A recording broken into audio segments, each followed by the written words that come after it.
Merhaba arkadaşlar, Peri Örgü Evi YouTube kanalıma hoş geldiniz. Ben Eriş Pembe. Sizlerle bu çalışmamızda bir patik yapacağız. Patiğimizin büyüklüğü 6 ay, 1 yaşa göre daha önce yeleğini çalıştığımız çalışmanın devamı olacak. Yeleğimin anlatımı YouTube kanalımda yayında.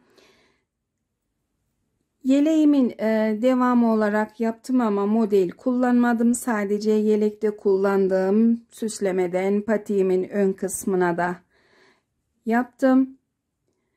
Patiğimize taban kısmından başlayacağız arkadaşlar. Taban kısmını ördükten sonra 3'e bölüp bu kısımdaki parçalarını da tamamlayıp son olarak bir kordon örüp çiçeklerini de yapıp tamamlayacağız.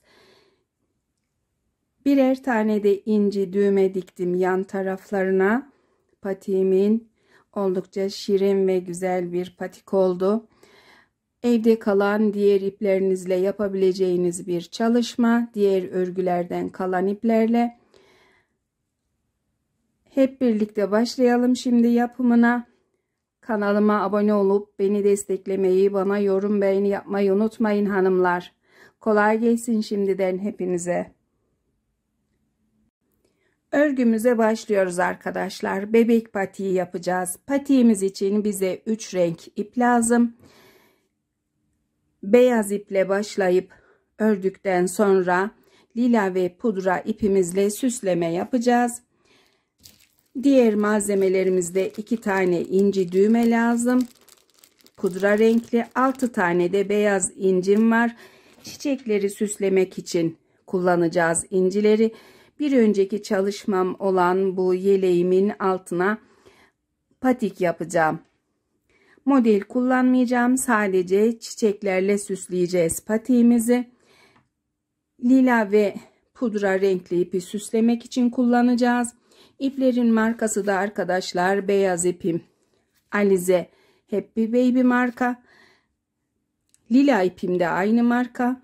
Pudra renkli ipim de Nako Lüks Minnoş arkadaşlar. Evinizde zaten diğer örgülerden kalan ipler vardır. Süsleme yapmak için çok az bir ip lazım. Başlıyoruz şimdi. Şişimizde 3 numara. 3 numara şişimize 41 ilmek atacağız. Yazılı olarak da göstermek istiyorum. 41 ilmeği atıp tamamlayıp anlatıma başlayacağım.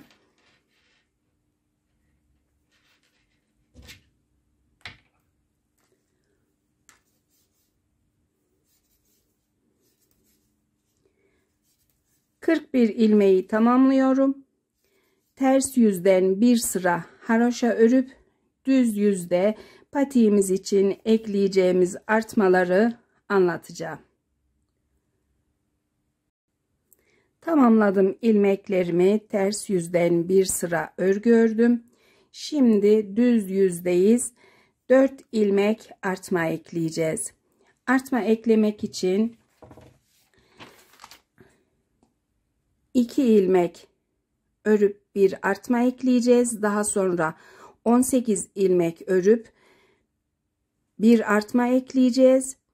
1 ilmek örüp bir artma daha ekleyeceğiz. 18 ilmek örüp bir artma daha ekleyeceğiz.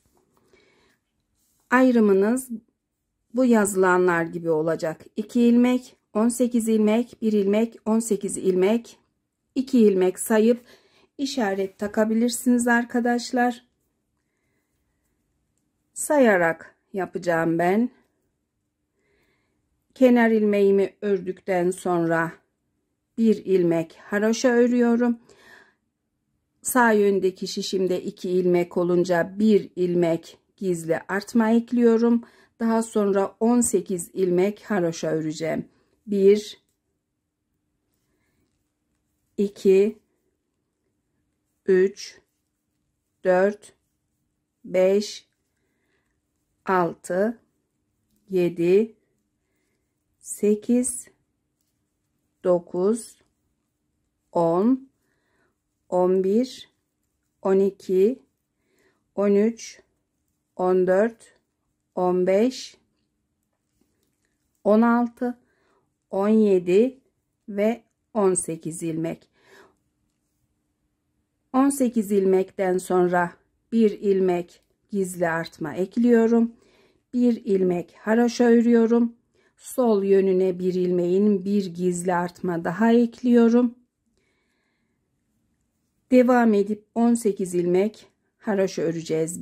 1, 2, 3, 4, 5, 6, 7, 8, 9, 10, 11, 12, 13, 14, 15, 16, 17 ve 18.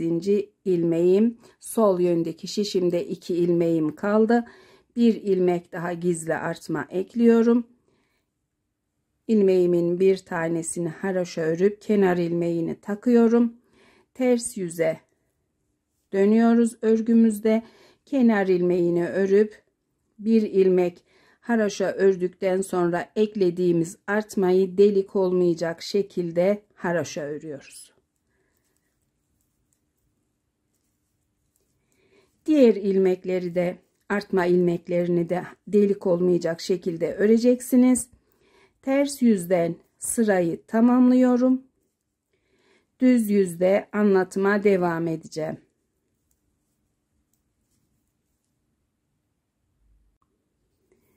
Düz yüzdeyiz.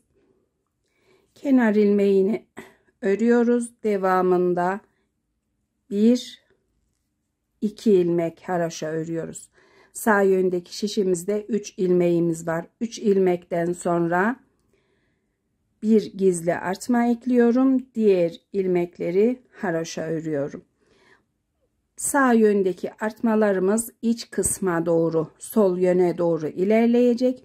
Her düz sırada bu kısımdaki ilmekleriniz birer tane artacak. Devam ediyoruz.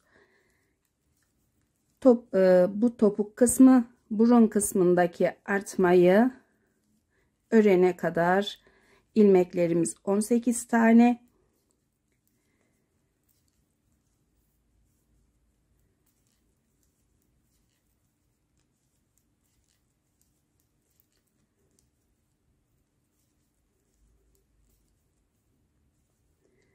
Artma eklediğimiz bölüme gelince arkadaşlar, bir önceki düz sırada bir ilmeğin sağına ve soluna birer artma eklemiştik. Bu kez 3 ilmeğin sağına ve soluna birer artma ekleyeceğiz. Bu kısımdaki ilmeklerde artma ilmekleri 3, 5, 7, 9 şeklinde artacak. Diğer yöne doğru yine sol yöne doğru 18 ilmeği haroşa örüyoruz.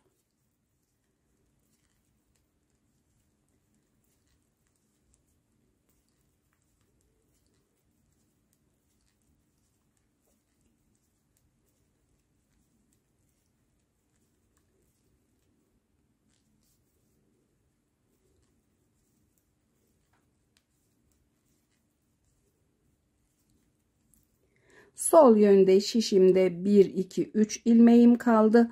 18 ilmeği haroşa ördüm. 3 ilmekten önce bir tane artma ekliyorum. Ve kalan ilmeklerimi örüp sırayı tamamlıyorum. 2 çizgi haroşamız oldu. 6 çizgi haroşa olana kadar düz yüzde 4'er ilmek artma ekleyeceğiz. Ters yüzde artma yok. 65 ilmek olacak 6 çizgi haroşa ördüğümüzde. 65 ilmekle de arkadaşlar 6 çizgi haroşada artma eklemeden öreceğiz. 2, 4, 2, 4, 6 toplamda 2, 4, 6, 8, 10, 12 çizgi haroşamız olacak. Artmalarınızın şekli sağ yönde sol yöne doğru ilerleyecek. Orta kısımda V şeklinde olacak. Sol yönde de yine sağ yöne doğru artmaların yeri belli. Devam edip bu kısımdaki haroşa örgüyü tamamlıyorum. Artmaları 65 ilmek olunca bırakacaksınız. 6 çizgide haroşa örüp bu kısmı tamamlayacaksınız.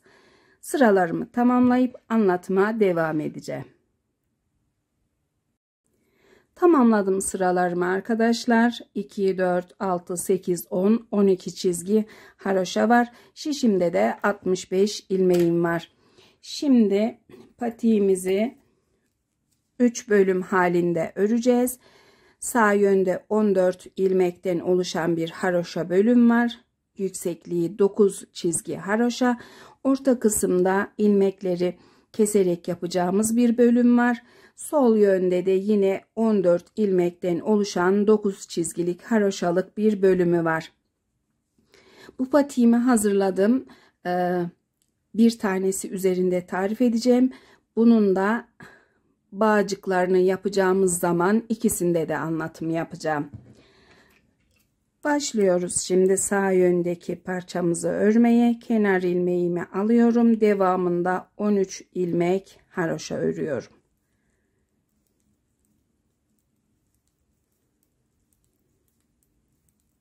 Çok cici bir patik olacak bittiği zaman.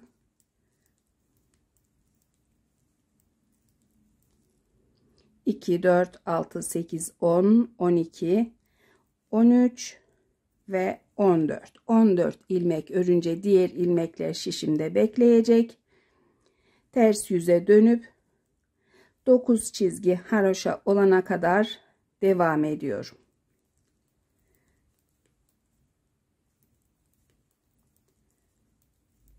Dokuz çizgi haroşayı tamamlayıp ilmek kapatma anlatımıyla devam edeceğim.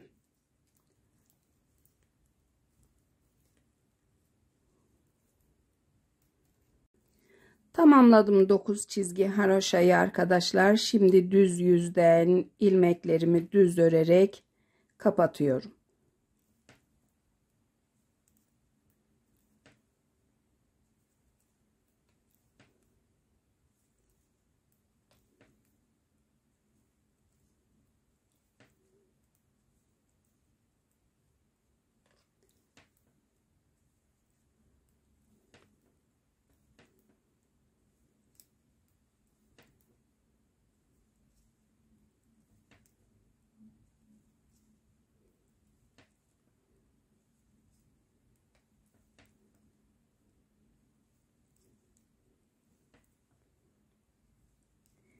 İlmeklerimi kapattıktan sonra biraz fazlaca bir ip bıraktım.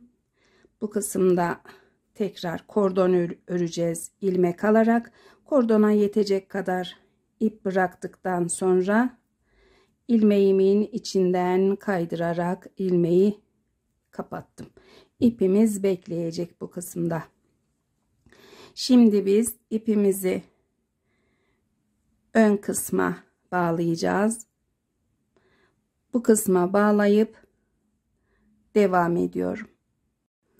İpimi bu kısımda ördüğümüz parçanın ilk sırasına bir tane geçici düğümle bağladım. İlmeklerimizi düz öreceğiz. Sol yönde 2, 4, 6, 8, 10, 12, 14 ilmeğimiz bekleyecek. Bu kısma bir ayraç taktım. Öreceğimiz ilmek sayısı ise 2, 4, 6, 8, 10, 12, 14, 16, 18, 20, 22, 24, 26, 28, 30, 32, 34, 36, 37 tane.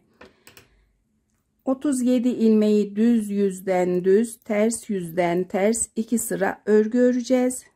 Diğer 3. sıra düz yüzde kesmeye başlayacağız arkadaşlar. Bu sırada bir işlem yok. Ters yüzde de işlem yok. İlmeklerimizi 37 ilmeği gelişine örüyoruz.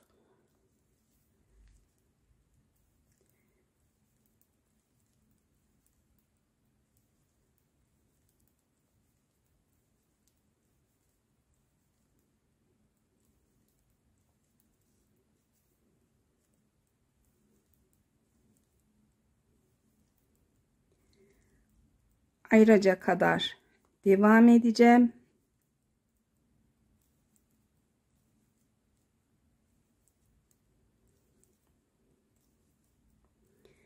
Ayracıma gelince sol yöndeki ilmekleri bırakıyorum. Şişimi çekiyorum. Diğer ucunu isterseniz düz şişlerle de örebilirsiniz ama ben misinalı şiş seven bir örgücüyüm. Ters yüzden ilmekleri ters örmeye başlıyorum. Sırayı tamamlayıp düz yüzde anlatıma devam ediyorum. 2 sıra örgüyü tamamladık. Şimdi ilmeklerimize kesme ekleyeceğiz. 4 yere kesme ekleyeceğiz. Sağ yöne, sol yöne, 2 tane de orta kısma. Sayarak kesmeleri tarif edeceğim arkadaşlar.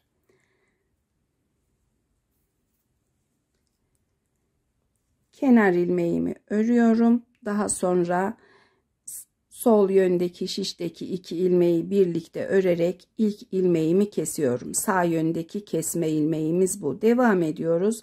1, 2, 3, 4, 5, 6, 7 tane düz ilmek örüyorum. 8. ve 9. ilmeği şişime alıp ikisini birlikte düz örerek ikinci ilmeğimi kestim. 1, 2, 3, 4, 5, 6, 7, 8, 9, 10, 11, 12, 13 tane düz ilmek ördüm. 13 düz ilmekten sonraki 2 ilmeği şişimi soldan sağa doğru takarak ikisini birlikte örüp bir ilmek daha kestim.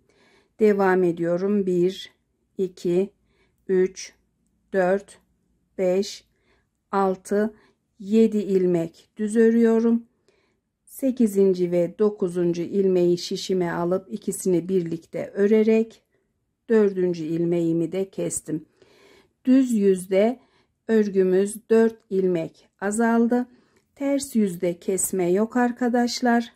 İlmekleri aynı sayıyla ters örüyoruz. Ters yüzden sırayı tamamlayıp düz yüzde anlatıma devam ediyorum.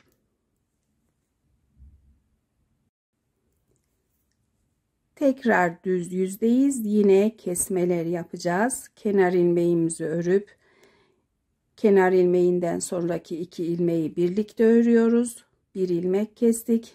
1, 2, 3, 4, 5, 6 düz ilmek örüp yine 7. ve 8. ilmeği birlikte örüp bir tanesini daha kesiyoruz. 1, 2, 3, 4, 5, 6, 7, 8, 9, 10, 11 ilmek ördükten sonra 12. ve 13. ilmeğin yönünü düzeltip ikisini birlikte örüp yine bir ilmeği kestim. 1, 2, 3, 4, 5, 6 ilmek örüp kalan 2 ilmeğin yönünü düzeltip ikisini birlikte örüp bir ilmek daha kestim. Düz yüzde 4 ilmek daha azaldı. Ters yüzden yine ilmeklerimizi herhangi bir işlem yapmadan hepsini ters örüyoruz.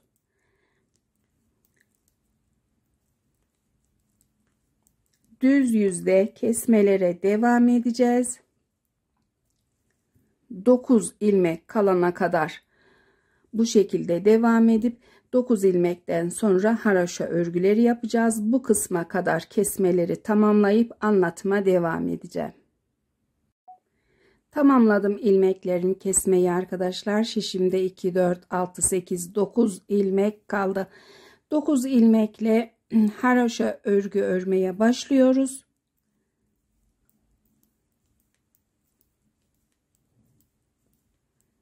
Tüm ilmekleri haroşa örüyorum.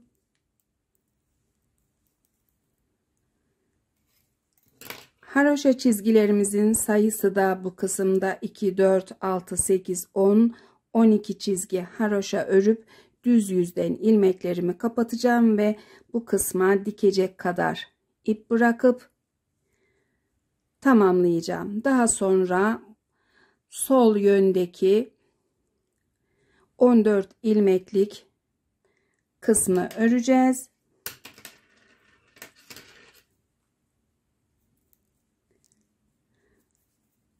Tamamlıyorum haroşa çizgileri ve sol yönün anlatımıyla devam edeceğim.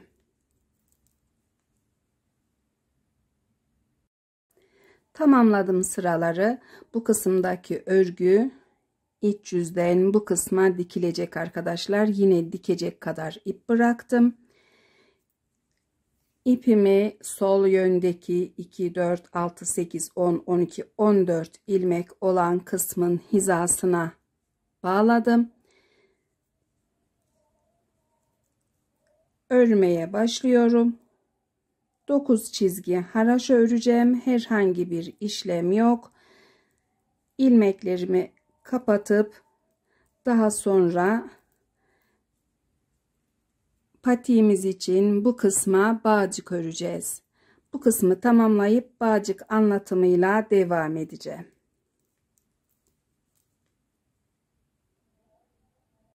Tamamladım sıraları, ilmeklerimi kapattım. Her iki patiğim de aynı seviyede arkadaşlar. Şimdi dikişini yapacağım. Ters yüzden bu kısmı dikeceğiz. Tabanı ve yan kısmı, bir de orta kısımdaki bu ördüğümüz örgüyü buraya dikeceğiz. Dikişlerini ikisinin de tamamlayacağım. Daha sonra bu kısımdaki kordonunu öreceğiz. İlmek toplayıp öreceğiz. İpimi kesmeden tığla bu kısımda birleştireceğim. Altını da iğne ile dikeceğim. İsterseniz her yerini iğne ile dikebilirsiniz. Diğer yöne alıyorum ilmeğimi. Daha sonra son ilmeklerden tığımı takarak dikişini yapıyorum.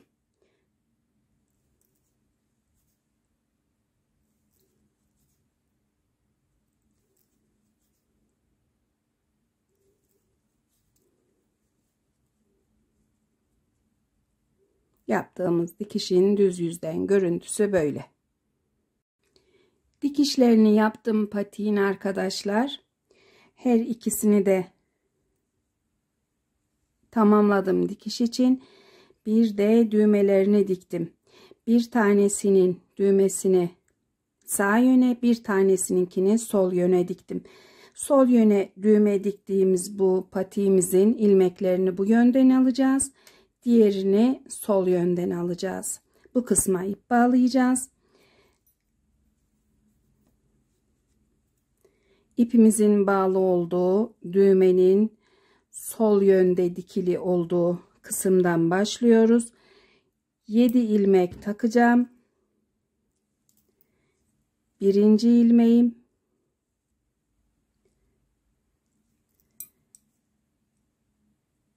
ikinci ilmeğim,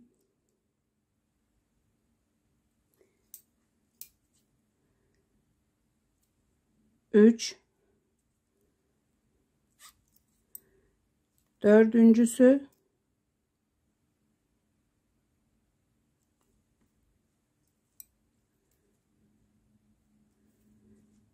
beşincisi,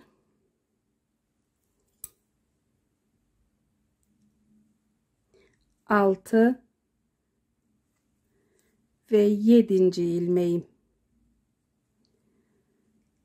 1 2 3 4 çizgi haroşadan, bir de ilmek kapattığım sıradan aldım ilmeklerimi. Toplamda 7 ilmek. Bu 7 ilmeğimle 8 santim haroşa öreceğim. 8 santim haroşa ördükten sonra ilik yeri açacağız.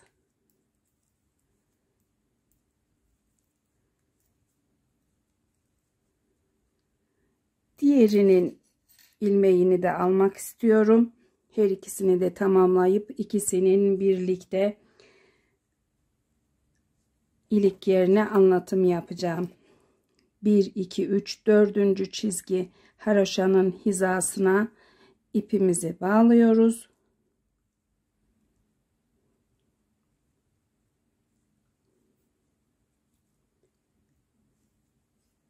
Birinci ilmeğimi alıp şişime taktım.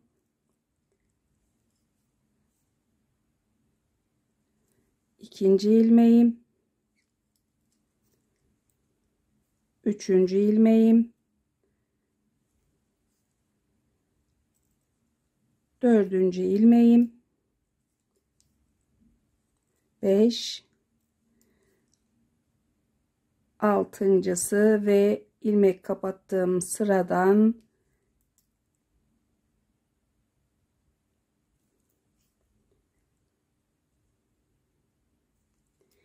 yedinci ilmeğim. Her ikisini de 8'er santim örgü yapıp devam ediyoruz. Tamamladım arkadaşlar. Toplamda 8 santim olana kadar ördüm. Her ikisi de 8 santim. Haroşa çizgileri de saydığımda 8 santim örgüde 2, 4, 6, 8, 10, 12, 14, 16, 17 tane. Şimdi ilik yeri açacağız. Her ikisine de ilik yeri açıp daha sonra yeteri kadar sıra örüp tamamlayacağız. Kenar ilmeğimi örüyorum. Devamında 2 ilmek daha haroşa örüyorum. Sağ yöndeki şişimde 3 ilmeğim var. Daha sonraki 2 ilmeği birlikte örüyorum. 1 ilmek eksildi örgümüz. Diğer yüze, ters yüze dönüyorum.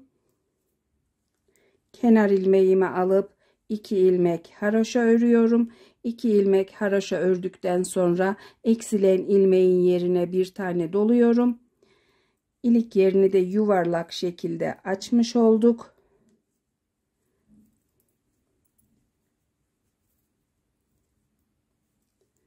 İlik yerinden sonra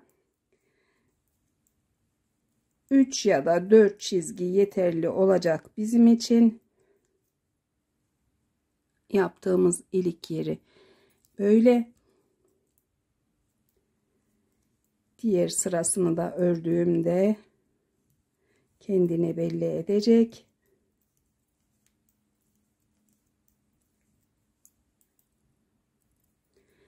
İnci düğme için de yeterli bu açtığımız ilik. Diğerine de aynı şekilde açacağız. Kenar ilmeğimi alıyorum. 2 ilmek daha örüyorum. Devamındaki 2 ilmeği birlikte ördüm. Kalan 2 ilmeği de örüyorum. Çeviriyorum diğer sırayı.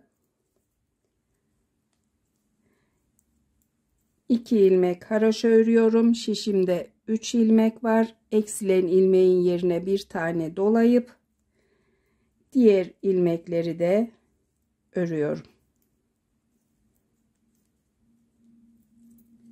Her ikisinin de sıralarını tamamlayıp ilmeklerimi kapatıp ipimi keseceğim. Daha sonra yapacağımız çiçek süslemesini anlatarak patiğimizi tamamlayacağız arkadaşlar. Çiçeklerimi tamamlayıp diktim ben arkadaşlar. Nasıl durduğunu göstermek için şimdi size de tarif edeceğim. Beyaz iple tarif edeceğim. İpimizi parmağımıza doluyoruz. İşaret parmağımıza, daha sonra bir kez de orta parmağımıza doluyoruz. Benim tığım 2,5 numara. Kalın bir tığ olmasın arkadaşlar. Birazcık sıkı sıkı yapacağınız bir çiçek olacak. Tekrar gösteriyorum. İşaret parmağıma doladıktan sonra sihirli halka için işaret parmağıma da dolayıp ipimi tutuyorum. Daha sonra ipimden tığımı takıp bir ilmek alıyorum, sıkılıyorum. 2 zincir daha çekiyorum. 2 zincirden sonra 2 tane olan ipten tığımı takıp ikili bir trabzan yapacağım. Birinci trabzandan sonra parmağınızdan çıkarabilirsiniz. İkinci trabzanı da yapıyorum. 2 zincir çekiyorum. Tekrar halkamın içine sık iğne ile tutturuyorum. Yeniden 2 zincir, 2 tane ikili trabzan, dolgu. Yeniden 2 zincir ve halkamıza tutturuyoruz. 2 tane dolgu yaptık. 6 tane olacak arkadaşlar.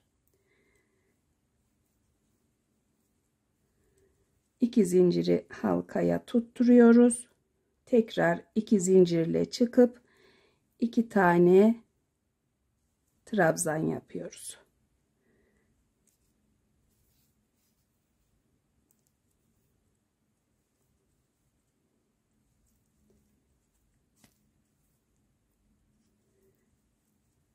İki zincir, tekrar 2 trabzan.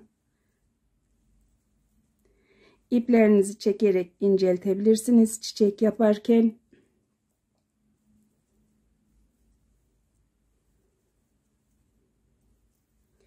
Sonuncu affedersiniz, sonuncu dolguyu yaptıktan sonra tığımızda ilmeğimizi bekleyecek. Biz örgüyü başladığımız bu ipimizi çekiyoruz ve bu kısmı, halkayı kapatacağız. Çektikçe bu kısım kapanacak arkadaşlar. Çiçeğinizi sol elinizle tutup sağ elinizle ipi çektiğinizde orta kısmı kapanıp çiçeğinizin şekli belli olacak. Bu ilmeğinizi de birazcık fazla olarak kesiyorum ipini.